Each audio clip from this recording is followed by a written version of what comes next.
Welcome to the Healthy, Wealthy, and Smart podcast.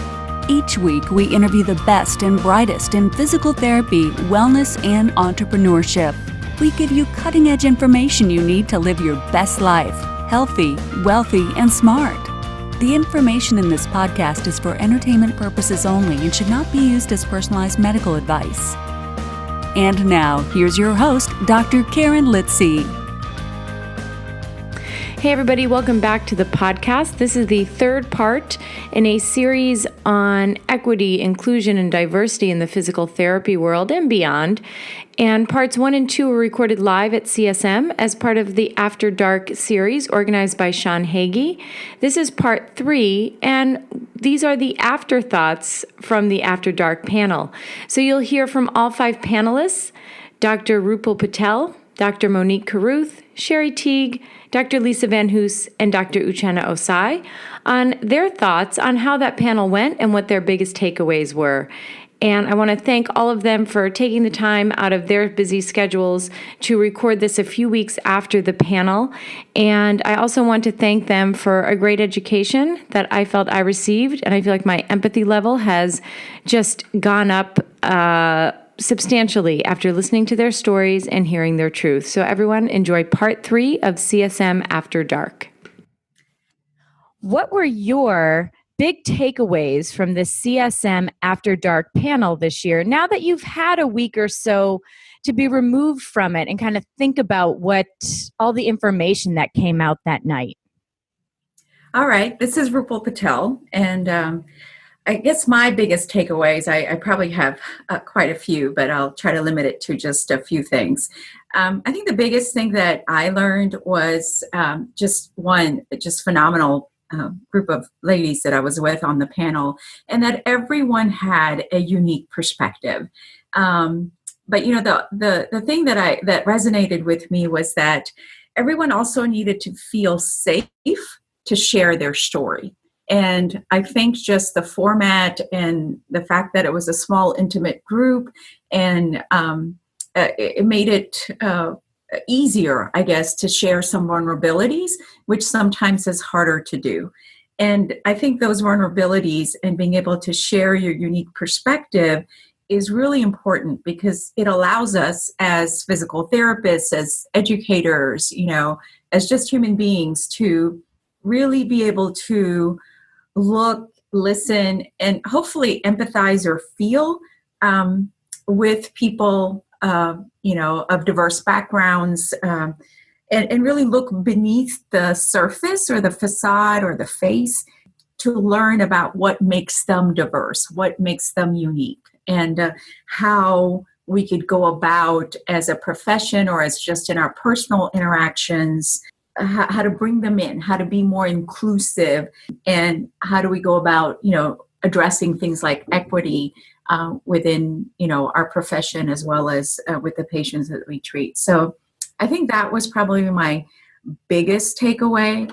Also talking to the panelists, my fellow panelists afterwards, you know, we talked about we need more of these kind of venues where we have different people from different diverse backgrounds sharing their unique perspectives and stories. And I know one of my biggest thing is that, you know, as a profession, as an association, APTA, you know, the big thing is like, how do we get more diversity in leadership roles? And, you know, I'm an elected member of the APTA nominating committee, and I think I was told by one of the APTA staff that I'm like the first Asian Indian to be elected to an APTA office. And how does that feel? You know, and I hadn't really thought about that, but I'm like, wow, our profession is nearly 100 years old, and I'm the first, really? And so that was surprising. But, you know, at the same time, I think that, as I said, I believe in my talk, that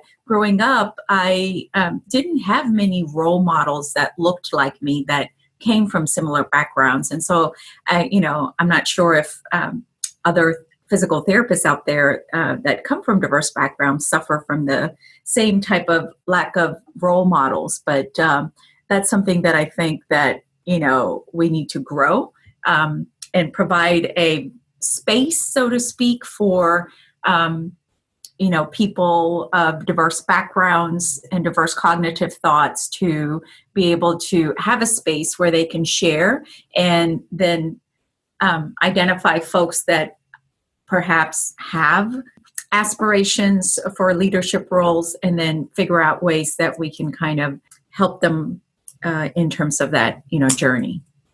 And I have to say that has been a consistent takeaway from everyone so far, is that having leaders like yourself and like the other women on this panel to look up to helps the younger generation of physical therapists say, hey, well, now that's someone that looks like me and I can now relate to this.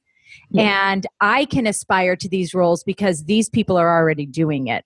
And yes, I have had that, feedback from members after my election that, that was like, wow, okay, if you can do it, maybe we can. And tell us about your journey and what did it take? And like some really personal conversations with people that I really don't know at all, but they felt comfortable enough to come and approach me because I did look like them. And and so they were like, wow, let's ask her, and so I think that was one aspect that I did not expect. But it's part of my role that I hope that I will be able to bring others along and kind of give them that hand up, so to speak, in terms of what is it that perhaps they can do to help prepare themselves, and also ways to not feel so vulnerable sometimes, I guess, and figure out a way to be able to share your story and your journey with people. I think that's important. Yeah, it's very powerful. And if I can touch on one thing that you spoke on in the beginning, so if people haven't listened to the very first podcast on CSM, the CSM part 1, I suggest go back to listening to that. As you were telling your story, I think one thing that was really interesting to me is that, your parents came here from India and all they knew is like doctor, lawyer. Yeah, doctor, lawyer, engineer, and nurse. Yeah, doctor, lawyer, engineer, and nurse. Yeah. So what advice do you have to maybe some up-and-coming students who might be facing the same thing from their parents? What's a good way to talk to their parents or their guardians or about wanting to make this decision to go into physical therapy? Mm-hmm. Yeah, that's a good question. And, one, I think the times are different now than they were when I was faced with those issues, because I think just with technology and with the advent of the internet, parents can find out about lots of things very quickly. My daughter's in high school, the high school counselors, career fairs, everything that we have now, I think makes it easier for parents to learn about physical therapy as a profession. And certainly if you've had personal experience with physical therapy as a patient, that makes it easier. But I think there's still, who else do you know in our community that is a physical therapist? And so I think that's my biggest takeaway, is to find someone. If your parents are hesitant and wanting to learn more, find someone that they can relate to that is a physical therapist in your community. Okay. You can look at the APTA membership roster. You can, look at who's in your clinics in your community and, reach out to them. I don't know a single physical therapist that if a student or potential person reached out to them and say, hey, I want to learn more, and my parents are interested in talking to someone who knows, not many of us will say no, you know what I mean? So I think that's the biggest thing. And I do tell that to high school students that I talk to, and middle school students when I go do career fairs, is that, reach out to folks that in your own community and have them, be the one to be your mentor. Great advice. And now, as an educator, are you seeing a more diverse crowd of students coming up into physical therapy school at this time? So as an educator living in Houston, Texas, and teaching, at a university, Texas Women's University here in Houston, I would say that, we're probably more of the exception than the rule, because we do live in a very diverse state and a diverse city. And so we do have a diversity in our program. And so I don't have the statistics in terms of our latest class, but I think we do. I would still say that we, being in Texas, we probably get more folks that have Asian and Latino backgrounds in our student cohorts, but the African American is still in terms of number of students that we get that apply and are accepted is probably lower. Though we do have some, but not as much as what you would say is the current population in Houston or in Texas. Great. Well, it takes a long time to steer a ship, right? To turn a ship around. Yes. So hopefully with the younger generation, learning more about what physical therapy is, we'll have people from all walks of life coming into the profession, which will only make it better, right? Yeah. And now, any other big takeaways? So I think the big thing is, and I think Lisa may have said it during her part, but that we need to kind of move beyond just talking about diversity and really putting some traction or action behind it. And so, I think this CSM After Dark was a great start. And there was a lot of kind of energy and maybe not enthusiasm, but there was a lot of like, wow, we this is great. What do we do with this? How do we take this further? And so I think that's what would be my takeaway is that I would like to see something actionable come out of it. I haven't wrapped my head around what that would look like, and perhaps listening to the podcast again. And listening to the folks again, I may have a different perspective, but I think we're ready for action. Move beyond just let's talk about it to let's do something, about it. So that would be my biggest takeaway. Excellent. And if people want to find out more about you or they want to reach out to you, what is the best way they can do that?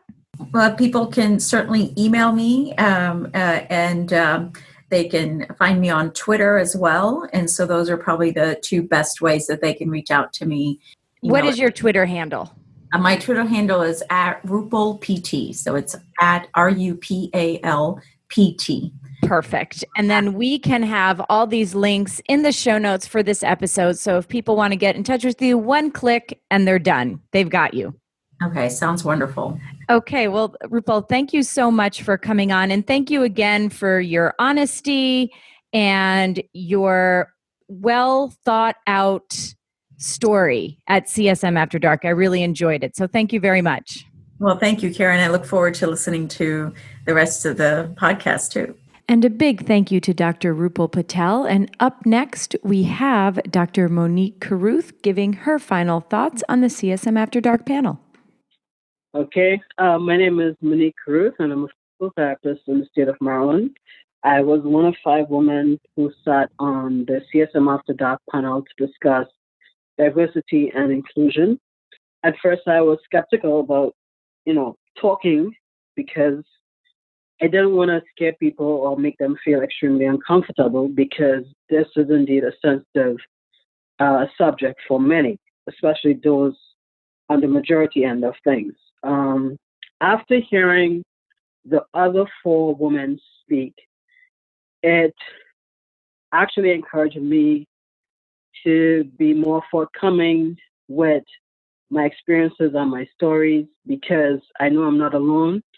I've seen other minority women, women in general, immigrants suffer almost daily being different from what is normally accepted, being treated differently, maybe as a student, as a professor, as a clinician, even as a business owner.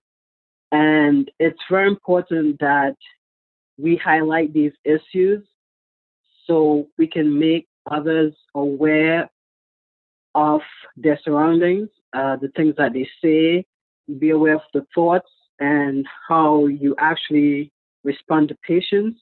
And that way we can help to make the profession a more united front. what I took especially from Lisa's story and also from Sherry's story and RuPaul's and Uchenna is that even though we were all women, there was difference in ethnicity, also difference in sexuality and gender. So diversity shouldn't just be based on color or gender. There are other issues as well, whether it be our religious beliefs or cultural beliefs as well. Inclusion shouldn't just be like, okay, let's start including a woman or a Black person or a gay person or a transgender person and stuff like that. We should look at it as, okay, we're all physical therapists. We should all be qualified, and not because you're male means that you are superior or better than a female, or not because you are white, you're better than someone who is Black, or not because you're straight, you're better than someone who is gay, or not because you're Christian, you're better than someone who is Muslim or Hindu. So that's my take on it, and I just hope that, for the coming years to come, we become a more inclusive profession so that we all become better. And I think that's beautifully said. And one thing that I was struck with seeing all of you ladies up there on the panel was, isn't this wonderful that up and coming physical therapists, or maybe high school students, or people thinking maybe I want to be a physical therapist, can look at that panel and say, there's someone that's more like me there. And so it helps to identify with the profession and may perhaps help bring, more diversity or inclusion within the profession as we move forward. Yes, I agree. I remember when I was in Anaheim in California 3 years ago, I actually went to a women's health talk. I think it was something about stilettos or something like that.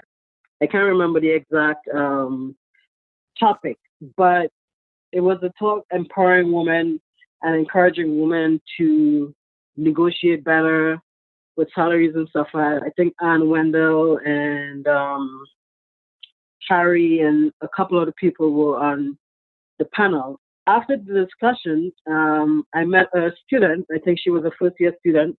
She mentioned to me that it's hard because she doesn't see anyone who represents her. And I was like, there are quite a bit of us. We are not as visible, but we do exist. And I've seen that same student for the next two CSMs. I saw her in San Antonio, and I actually saw her at the CSM After Dark talk. And I said, I remember you. And she was like, yeah, I remember you too. And I was like, see, you actually have people who look like you. Because I believe she is Filipino, but she's also gay. So I said, you have someone actually representing you. And I know it's not one of the professions that is talked about in high schools in the U.S., especially in urban schools, to encourage people to get into. It's not really talked about in my home country where I come from, because as I said during the discussion, most teachers and parents want their kids to become lawyers, actual medical doctors, or engineers. So those are the three professions that they try to steer their kids in. So we are already at a disadvantage because it's not something that many guidance counselors would think we would survive in. So it's not really talked about. People like myself and other women, physical therapists or Black therapists or even gay therapists can actually go into communities or at schools for careers and talk about the profession. It would actually give better representation of the profession and the people that are in it, not the ones who are, as you tend to see, more visible on Facebook or Instagram, but that they're actually a minority woman working in the profession as well too. So yes, it is important for people to see someone looking like them and being a role model for them to aspire to achieve. Couldn't agree more. And if people want to find more about you and where they can find you so they can look up to you as a role model, where can they find you? Well, I am on Twitter at Physio4U, FYZIO 4U. I'm also on Instagram, and I'm also on Facebook as Dr. Monique J. Caruth, LLC. After the talk, I spoke to a couple professors, and I am actually going to make a commitment to reach out to high schools, even elementary schools in my community, and get a couple of my former classmates together so we can go out on career days and actually represent the profession. Also brainstorming with a couple other physical therapists in preparation for CSM in January, which is going to be held in Washington, D.C. Kind of your backyard there? Yes, pretty much. So I'm glad I don't have to be spending money as I'm with you, man. I'm with you. Finally, something on the East Coast.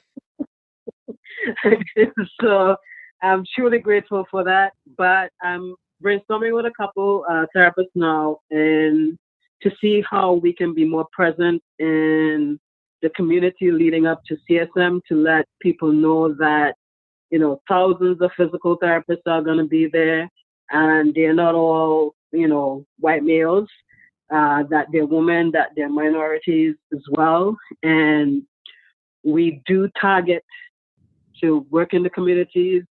We do fitness screening, we do health screens and stuff like that.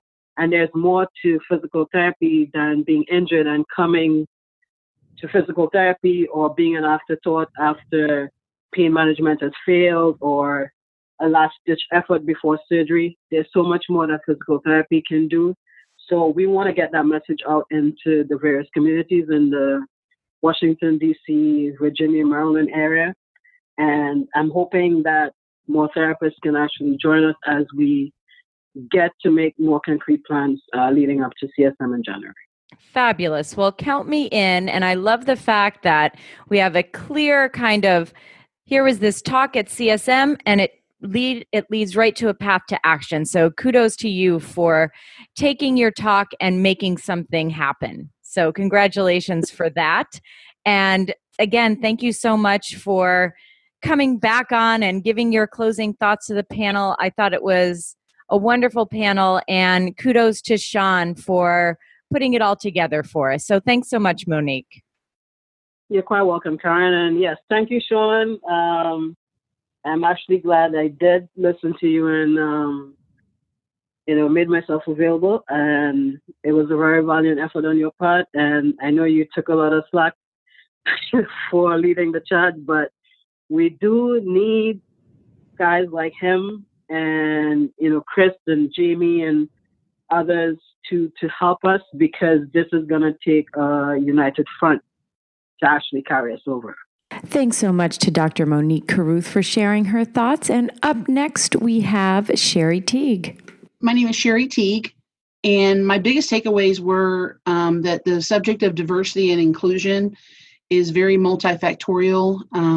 There's a lot of things going on with women and women of color and gender issues and diversity in the LGBTQ plus arena that are just really starting to begin to be even talked about.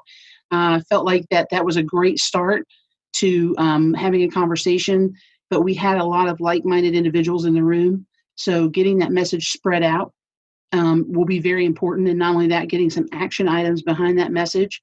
The second thing is that I was really taken aback and interested in when Todd asked about what they could do, what did we think could happen to make things different. And when we gave him the answer that white men need to talk to each other and encourage each other to be more diverse, it seemed to be a challenge, because I was approached by a couple people afterwards, and the challenge is still there to spread it amongst the patriarchy, if you will, or the ruling class in our country is still there. So that was my biggest takeaways from it. Yeah, and I have to say, one of my biggest takeaways from you in particular was when you were talking about, let's say, as a PT clinic owner or the clinic you work at or the hospital, just making these small, subtle changes to your intake forms. So, can you kind of talk about that? And is that something that you use when in your practice or when you're seeing patients? Well, when I owned my agency, the very first thing we did was add sexual orientation to the list of forbidden discriminations in our company. The typical EEOC statement includes everything but that. And we would have added more issues had we come upon them as we went forward for different classes that are marginalized. We also used our intake paperwork. We used patient name versus, Miss, Mr., and all those things like that. Recently, I've had the opportunity to have some testing done and gone to different physicians' offices, and some of the offices are very gender friendly with all gender neutral bathrooms and access, and others are completely separated by gender, including being one across the room from the other. So that was I haven't seen it in practice very much, but we did it when we owned our company for sure. And what was the response you got from patients about that? Nothing, probably, right? Did they even think anything of it? Well, we got no response at all from our patients. They didn't really notice the change, and but for potential employees, it was a big difference. They were some of the ones that we hired were really happy to see that as an excluded discrimination in our hiring paperwork. So, very positive response on that side. Yeah, and I think getting back to your biggest takeaway, what Todd said, what can we do to help move this forward? Well, isn't this an easy thing that we can all do as physical therapists to help move through different diversity issues within not only our own profession, but within the people that we see as well? Because you just said the employees that you worked with were like, this is great. Right. I would encourage people to do these kinds of things within whatever the culture and the diversity and more inclusion. I was kind of educated on the panel that the word inclusion is probably what we should be using. Mm-hmm. And that opens up your hiring opportunities and the comfort of your employees from day one when you add that kind of language into your employee paperwork. Right. So it's not just for incoming patients, it's for potential hires as well. Absolutely, because they want to know that you're a free-thinking company and that you're not going to discriminate not only on who you hire, but also on who you who you treat as patients. So, yeah, and I thank you. I think that they were great takeaways. And like I said, I really appreciated your background and your story during the CSM panel. And for those of you, if you're just listening to this episode first, go back and listen to part 1. Because part 1 is when you get the stories of all these great ladies. So make sure you do that. So Sherry, anything else you want to add in or talk about? Well, I just would say that we didn't get here in one motion. It's been this way for hundreds of years. It'd be nice to see incremental steps being taken across the board. And, the movement that started now, the Me Too movement and the Time's Up movement and the things that are going on nationally can be sped up significantly if you try to make those incremental changes in your local environment. Absolutely. Yeah, I think the global activism can come down and make it a lot easier for your community activism, right? Exactly. If you go up to your doctor's office and you have the opportunity that you see the rooms are still gender identified, and maybe they have one small family restroom that you can suggest to them, that it would make a lot of their patients more comfortable if everything was gender neutral.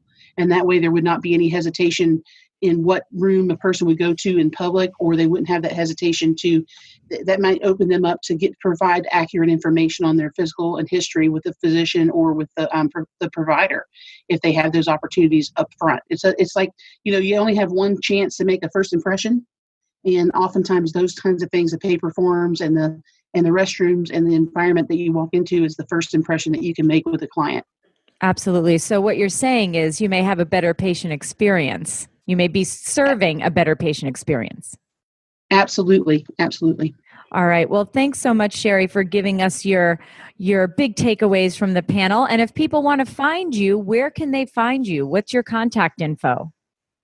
I'm currently the CFO of Cornetti and Craft Healthcare Solutions, and they can reach me via my email, which is Teague, TEAGUE, at valuebeyondthevisit.com. And are you on social media? You're on Twitter, yeah? Yes, at Cornetti Craft HCS, I believe. And you can search Cornetti and Craft on Facebook as well. Perfect. Well, thanks so much for taking the time out and coming on. I really appreciate it. Thank you so much for the opportunity. I hope to be able to do more in the future. Thank you, Sherry, for sharing your thoughts. And up next, we have Dr. Lisa Van Hoos. So I would say that my biggest takeaways was, number one, that everybody has something. I think everyone had a unique story, but there was a commonality in the fact that their identities had almost marginalized them during their PT education, and that as a profession and as, PT programs, that's something for us to look at is, are the cultures that we have created, are they really as inclusive as we think they are? I think the next thing was that it's important for us to ask questions and for us to be okay with being in those uncomfortable spaces of asking those questions about, who are you really, versus making these assumptions about what we think we know about someone based on their external appearance or maybe what we've heard about their backgrounds, but just really taking the time to ask questions. I think what was most positive was that people, both, on the panel and also in the audience, there's this desire for us to be better. I just felt that. I felt like everyone was just on pins and needles, kind of like, okay, what do we do? How do we make this better for us and also for future generations of PT professionals? And then I think the last thing was just this need to know that we all want compassion. We all want validation that we are worthy, and that there is this need for extra acknowledgement of that when we start talking about, people that are part of these underrepresented minorities, that sometimes you might have a double burden or a triple burden that then means that you need just a little more validation that you are worthy, not just to be at the table, but also to be asked to dance. I think those were my things that really stood out to me from the conversations. And given those conversations, and also given your position as an educator, what advice would you give to someone who maybe is uncomfortable bringing up some of these topics and they want to, but they just don't know how to approach it? Oh, that's a great question. I think the first part is you always have to ask yourself why. Why are you uncomfortable? And really not just because I don't want to offend anybody, but really truthfully kind of asking yourself, what are you uncomfortable with? Are you uncomfortable with dealing with your own biases? Are you uncomfortable with the unknown? And then just kind of putting that out there in that open space. And then after that, just asking the question, and just when you ask the question, say, I'm really interested in this. I really want to know you. Because I think if people know that you're coming from a good, authentic place, most people are willing to ask the question. But first, you've got to kind of do some reflection on yourself. And I think that's good advice. And I like the way you advise phrasing it as, hey, listen, I really want to get to know you. Yes. So once you add that getting to know you, it's a really different conversation than I'd like to know more about this diversity problem. Yes. Or, you know what I mean? All of a sudden now you're talking from one person to another versus one person to someone else who's supposedly supposed to represent a whole section. Oh, I think you just summed that up. I mean, the burden of feeling like you are the one representative of that entire group, and thinking, okay, what if I get this wrong, or what if I get this right? And I think, we know this from genetics and other biological research, that there's more variation within a group than there is between groups. So this thought of that I'm going to be able to represent, this one subgroup that I'm being identified with, that's painfully heavy. That's heavy. And I don't think most of us want to be there. But if you say, hey, tell me what it is to, what's it like to be Karen? That's a totally different question than tell me what it is to be a white woman. Right. Question. Yes, of course. Yeah, exactly. And during your section, when you were telling your story in part one of this, you sort of told a story of where you're from in Arkansas. Yes. And I have never even been to Arkansas. I've never really been I went to CSM was the first time I've been in the quote unquote deep South. And that's new. I don't think New Orleans is that deep. But I'm from Pennsylvania, and hearing your story about where you grew up and how it was close to where they founded the KKK. Is that right?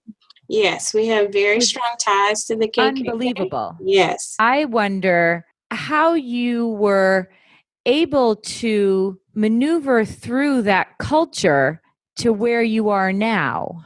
That's a great question. I often tell people, and I even tell my children this and also my grandcandies, that the beauty of Arkansas is that the racism was so overt, right? So obvious that it provided a certain amount of safety because you knew where you could and could not be. And I actually struggled more when I left Arkansas and moved to Kansas City, Kansas. Because at that point, you're dealing more with like implicit bias, right? So now you're kind of second guessing, okay, am I crazy? Am I not crazy? Did that person say what I think they said, or did they mean that way? So I think Arkansas allowed me to have a really good perspective of what racism was and what it was not. So that then when I went into other cultures and other environments that I wasn't quite for sure, I was able to kind of have this, absolute zero, it's almost like an absolute zero, a reference point where you can say, no, this is really what this could have looked like. So then in that point, it almost allowed me to show other people grace in other situations because I was able to say, hey, I feel like this is kind of what I perceived in that situation. Is that really what's going on? So although were a ton of challenges growing up in Arkansas, and there continues to be issues where Arkansas could be better in regards to its race relations, it does give you perspective when you go into other places. So there's an upside to every dark cloud, as my grandma used to say. There's always an upside. Yeah, thank you for that. Before we sign off here, what you said during the panel was about your education. Mm-hmm. I mean, you have your PhD, and how people were surprised. That's the word. They were surprised that you had your PhD. And that it was, I think at one point, did someone say like, oh, I thought you were the aide or the assistant, but not that you were the one with the PhD? Oh, yeah. I would say your use of the term surprised that's a beautiful word to choose, because I think that is true.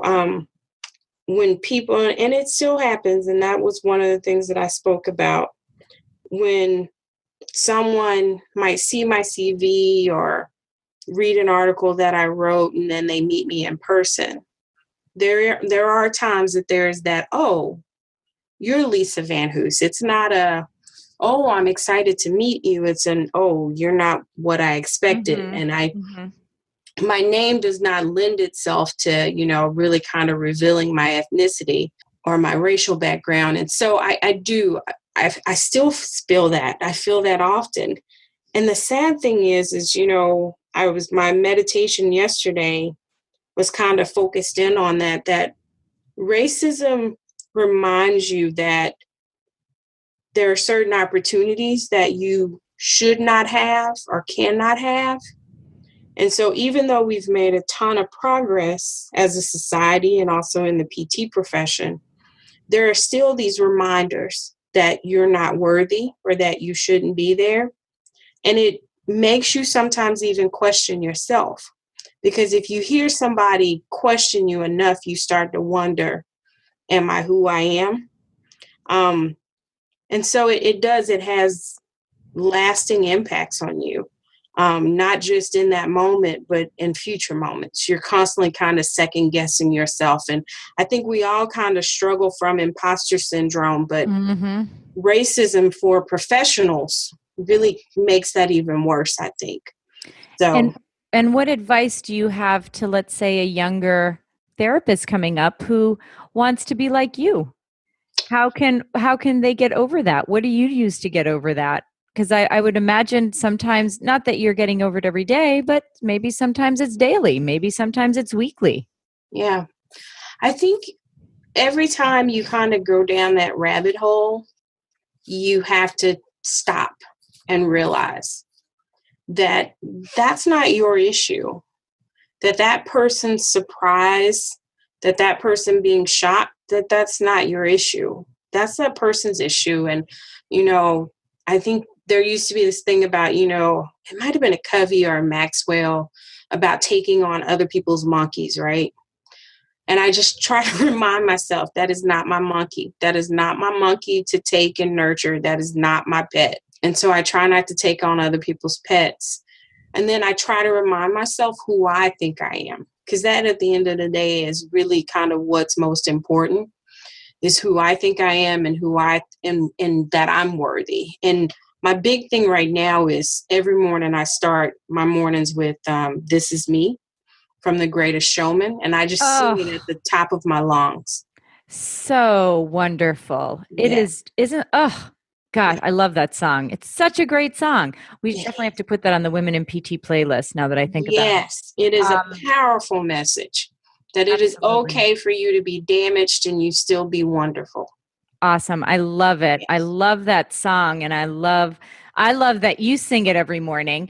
And just so everyone out there who's listening to this, if you have the pleasure of meeting Lisa, you would never in a million years think that she suffers from imposter syndrome ever.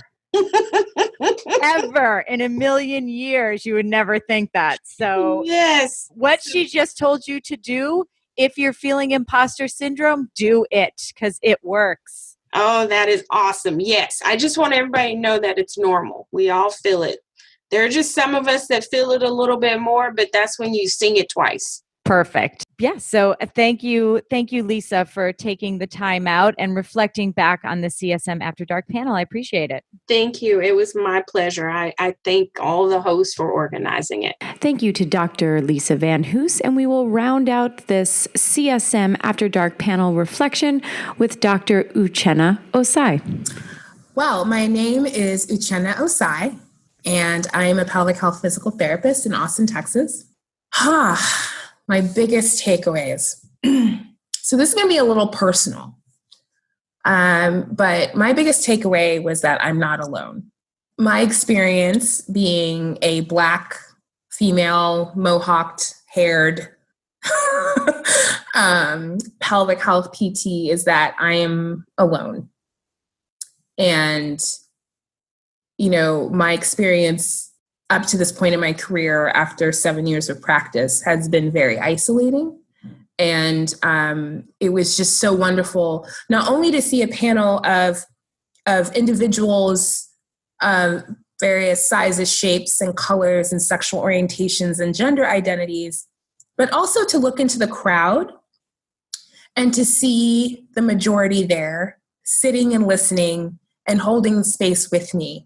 Seeing white men and women, white cisgender men and women, wanting to be there, wanting to learn, asking questions and being like, how can I help?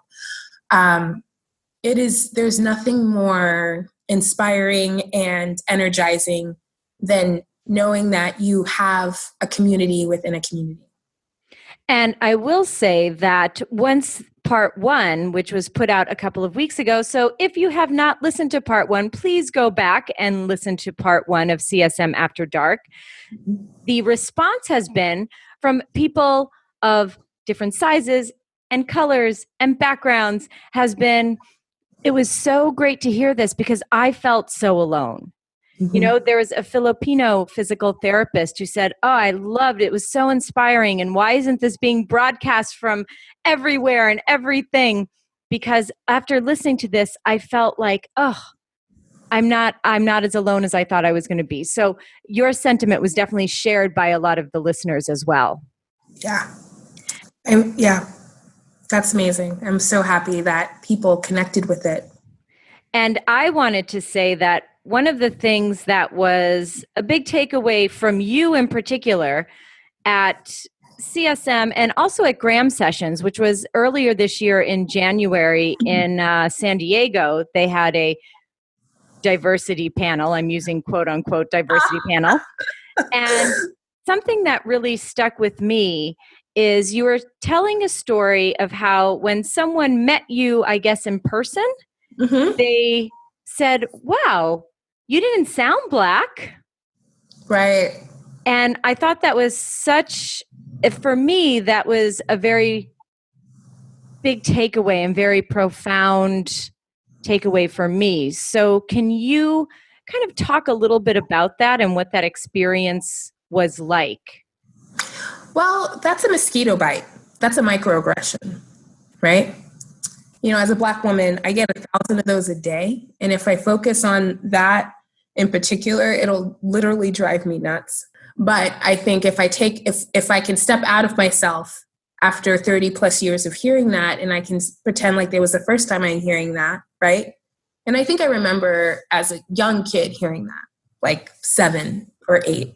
And by then I already knew that I had to speak a certain way so that people would value me, because that was the message I received. It's dehumanizing, but it's also, and I think when I say this, I need people to hang in there with me. It's very racist. That is the actual definition of racism, because racism is assigning value according to someone's race. And so when you hear a relief in someone's voice or a surprise in someone's voice, right? Because she was saying basically, you don't speak hood. Hood is Black. Quote, proper, end quotes, is white. And you speak proper. But then, you can take it a step further, because I've had patients, professors do this, where they say, okay, well, you may speak proper, but that must mean you're an exceptional person. You're a good Black. I think it took me years, decades really, to kind of recognize my value as a human. And, also I've always been proud of being Black, but I think my pride has improved. It has over the past several years, over the past decade, because you grow up in a society where white is right and Black is bad, or not celebrated or seen in a certain light, or when your experience as a minority is often dismissed. It's hard to develop that sense of Self-worth. Self-worth, right? Mm-hmm. And I think it's fascinating, because I think when you look at the physical therapy profession as a whole, or all professions when it comes to education, that needs to be considered. You might have a student that is academically perfect. They may not excel in your program because there's no support for them. They might be the baddest academic superstar you have in your program, but they may not be as successful as a white student with a 3.0 GPA. And I don't even know if they do that in PT's programs anymore. But that student might not do as well, because, they don't have the same cultural and societal support and expectations that your Caucasian student with a lesser GPA has. Yeah, and I think RuPaul's kind of touched upon this a little bit in the second part of the podcast from CSM, so the one that came out last week. She sort of touches upon this when it comes to the students within a physical therapy program, that if a student, I think she used the example of, I think it was a student of color who was struggling, and most people would have just written them off Right. But instead, she took them aside. What's going on? Right. And you find out this backstory. And so then she was able to give support to that student. And guess what? Student achieves. Right. Right. And I think I had a fascinating discussion with a colleague of mine, or a friend of mine a couple of days ago about affirmative action. And she was discussing the experience of law school. And it's easy to look at these students who aren't performing and think that they're not academically prepared, or that all of the reasons why they're not excelling is because they're poor. And that's just not the case. Yeah, or they're lazy. Or they're not as resilient. I mean, let's not get it twisted, everyone. If you have a student of color in an environment where they're one of 2 of 50, 70, they're excellent. And their excellence may not match with what your program can provide. And I would look at it like that. And I think that was a big point of what RuPaul brought up, and actually what Lisa brought up in our little sort of after the panel discussion like we're having now. Yeah.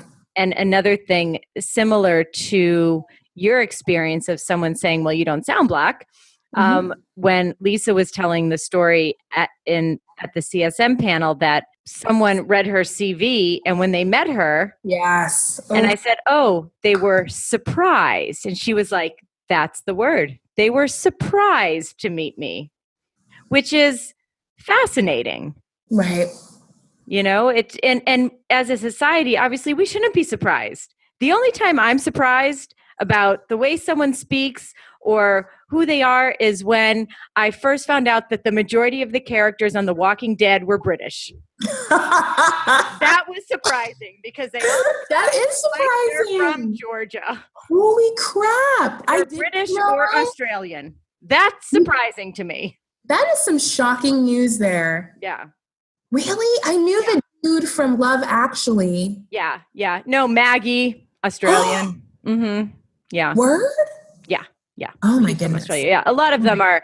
So, but that's the only time I feel like one should be surprised at how someone speaks is when you see an actor who's got a great American accent, as it turns out, they're not. Right. Oh my For someone to say to you, you don't sound Black, that should not be a surprise. That's ridiculous. Yeah. Yeah. I mean, yeah.